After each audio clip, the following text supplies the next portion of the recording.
meu nome é Amanda e hoje eu vou contar uma história pra vocês. Mas antes eu quero saber, qual que é o seu brinquedo preferido? Hoje a história que eu vou contar é sobre o Timóteo, um menino de 7 anos. Ele tem um brinquedo preferido também, é Lego.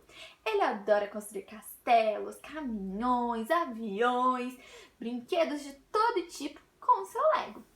E ele tinha dois, mas ele viu um em uma loja que ele queria muito, porque ele tinha muitas peças, era completo. E ele já ficava imaginando tudo que ele ia conseguir construir com aquele Lego, quantas possibilidades ele teria. Só que era muito caro e ele não tinha dinheiro. Então ele pediu para sua mãe, mas a mãe dele também não tinha dinheiro. Mas ela deu uma ideia. Disse que ele podia juntar dinheiro por um tempo e quando ele tivesse a quantia necessária, eles iriam até a loja comprar. Ele ficou animado e começou a juntar o seu dinheiro. E teve um dia que um amigo da mãe e do pai dele foi até a casa de Timóteo visitá-los e resolveu dar um presente para Timóteo, R$ 50. Juntando com o que ele já tinha, era o suficiente para comprar o Lego. Ele ficou muito feliz e animado, porque finalmente ele poderia brincar com o seu brinquedo preferido. Só que ele se lembrou de uma mensagem que o pastor tinha pregado naquela semana na igreja. Ele disse que a igreja estava juntando dinheiro para ajudar numa missão na África e que era importante a igreja se organizar e dar ofertas destinadas a essa missão. Aquilo falou no coração dele e ele pensou em usar aquele dinheiro que ele tinha juntado para essa missão. Mas ele queria muito Lego também. Só que ele escolheu colocar Deus em primeiro lugar. Então, quando ele foi até a igreja, ele deu todo o seu dinheiro na oferta para essa missão. A mãe dele ficou surpresa e feliz. E ele também se sentiu muito bem, pois ele sabia que estava colaborando para a obra de Deus. E foram para casa. Chegou a segunda-feira, a mãe dele foi trabalhar e uma colega de trabalho a chamou com uma caixa cheia de brinquedos e disse assim: "Meu netinho já cresceu, já não brinca mais com esses brinquedos. Eu sei que você tem um filho de 7 anos. Resolvi dar de presente para ele." Quando ela abriu aquela caixa, tinha um monte de brinquedo legal. E sabe o que mais? 10 caixas de Lego. O brinquedo que Timóteo mais gostava e tanto queria. A mãe dele ficou muito feliz e ansiosa para chegar em casa e mostrar para Timóteo que ele tinha ganhado. Quando ela chegou, ele dava pulos de alegria, de tanta felicidade que ele estava sentindo por ter tanto Lego para brincar. Deus o abençoou grandemente. Ele colocou Deus em primeiro lugar em sua vida e confiou que Deus daria tudo e até muito mais do que ele precisava. Essa é a história de hoje. Espero que vocês tenham gostado. Um beijo em todos vocês.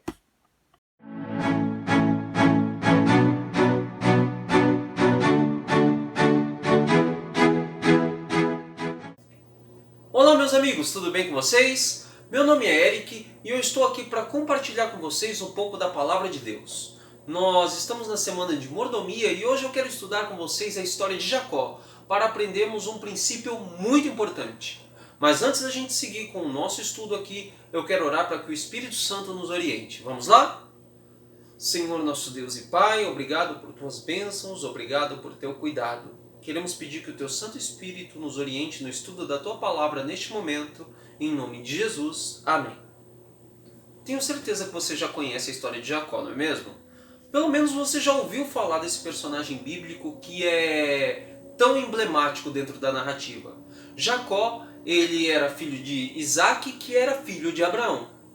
E Jacó, ele recebeu esse nome porque ele nasceu segurando o calcanhar do seu irmão. E isso era sinônimo de traição, de ser traiçoeiro. Por isso o nome de Jacó, que significa traiçoeiro, foi dado a este menino. E Jacó então ele cresceu e a gente sabe a história. Ele fez alguns esquemas com sua mãe para roubar o direito à bênção da primogenitura do seu irmão Esaú. E como consequência Jacó teve que fugir de casa e teve que ir para um outro lugar, longe de sua família, longe de seu pai, de sua mãe, porque o seu irmão queria matá-lo.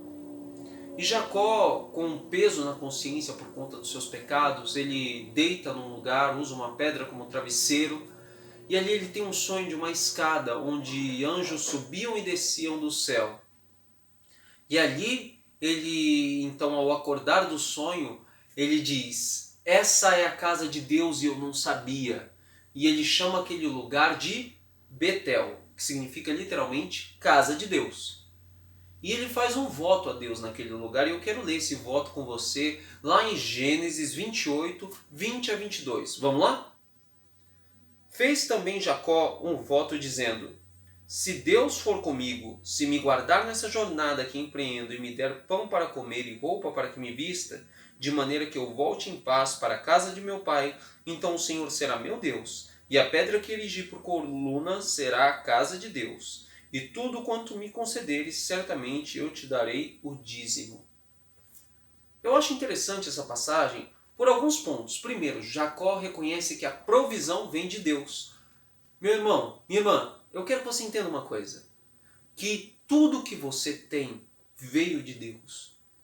Todas as bênçãos que você recebe na sua vida vêm de Deus. O trabalho que você tem, a saúde para que você consiga trabalhar todos os dias. Por isso nós precisamos reconhecer em nossas orações que nós precisamos da provisão divina. Porque Ele é o dono de todas as coisas.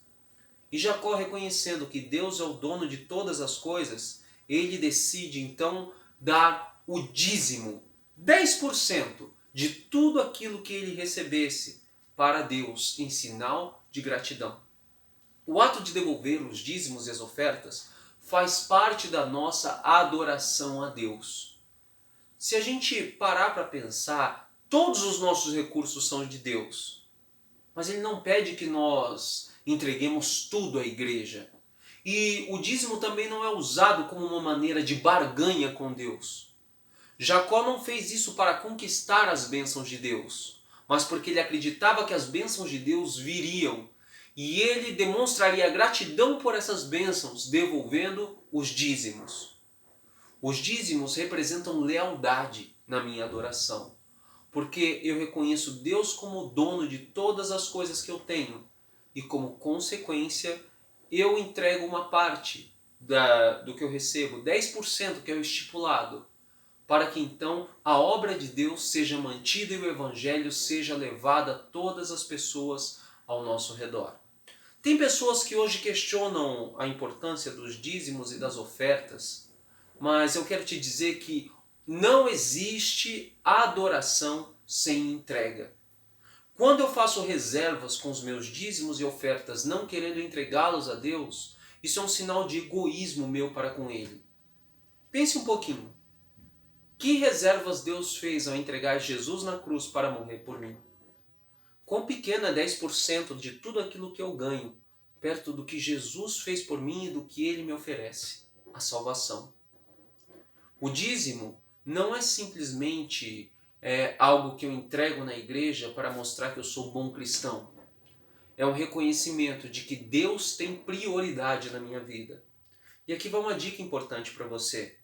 Eu não sei em que momento da sua vida você separa os seus dízimos, mas essa atitude ela deve ser prioritária. Ou seja, antes de qualquer gasto, de qualquer coisa que nós vamos fazer, nossa primeira atitude deve ser separar os dízimos. E também as nossas ofertas, é claro, mas sobre as ofertas vocês vão ouvir em um outro tema, em um outro vídeo. Mas os nossos dízimos, eles devem ser separados prioritariamente. Lembre-se do que é dito em Mateus: busque em primeiro lugar o reino de Deus e a sua justiça, e todas as outras coisas serão acrescentadas.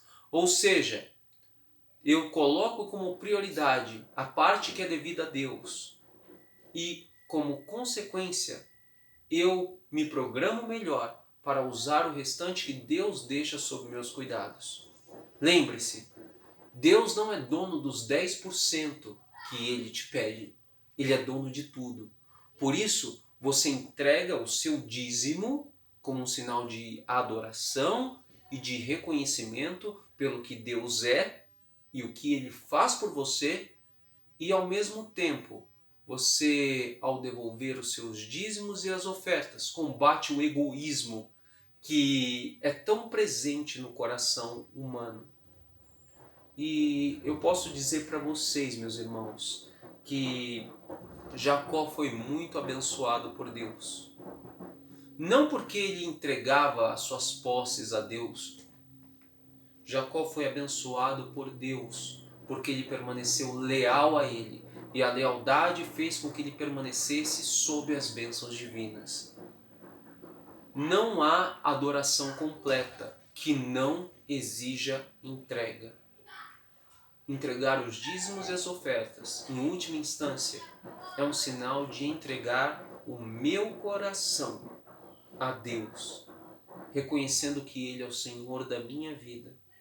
Se a gente se lembrar no Jardim do Éden, o princípio por trás do dízimo, que é o princípio da lealdade, já existia. Quantas árvores o ser humano poderia consumir no Éden? Todas, menos uma, que era a árvore do conhecimento do bem e do mal.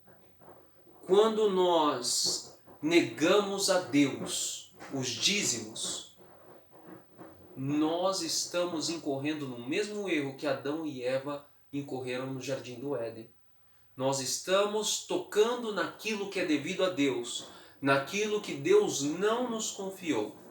E eu quero finalizar essa leitura, esse estudo da Bíblia, com Malaquias capítulo 3. Malaquias capítulo 3 traz uma mensagem muito importante sobre os dízimos e as ofertas, que serve de advertência para nós. Malaquias capítulo 3, versículo 8. Roubará o homem a Deus? Todavia vós me roubais e dizeis: em que te roubamos? Nos dízimos e nas ofertas. Essa é uma mensagem difícil do profeta, é uma mensagem dura, que confrontava o egoísmo do povo naquela época. Que essa mensagem não se aplique a nós hoje. Eu posso falar do meu testemunho pessoal. Eu tenho devolvido os dízimos e as ofertas e minha família também. E sabe o que é interessante nisso tudo? Não tem faltado nada em nossa casa. E ao mesmo tempo Deus tem abençoado aquilo que sobra em nossas mãos para que isso frutifique. E o que é interessante também é que eu posso ver o quanto Deus é poderoso trabalhando com os recursos que Ele deixa sob o meu cuidado. Então, uma última dica para você. Lembre-se que o restante que fica nas suas mãos também pertence a Deus e Ele confia para que você seja um administrador fiel. Lembre-se de gastar aquilo que sobra em tuas mãos com sabedoria, porque no final nós prestaremos contas a Deus do uso dos recursos que Ele nos confiou também. Que Deus te abençoe para que você seja um mordomo fiel e que você hoje, se ainda não tem, faça um pacto com Deus de devolver os seus dízimos e as suas ofertas.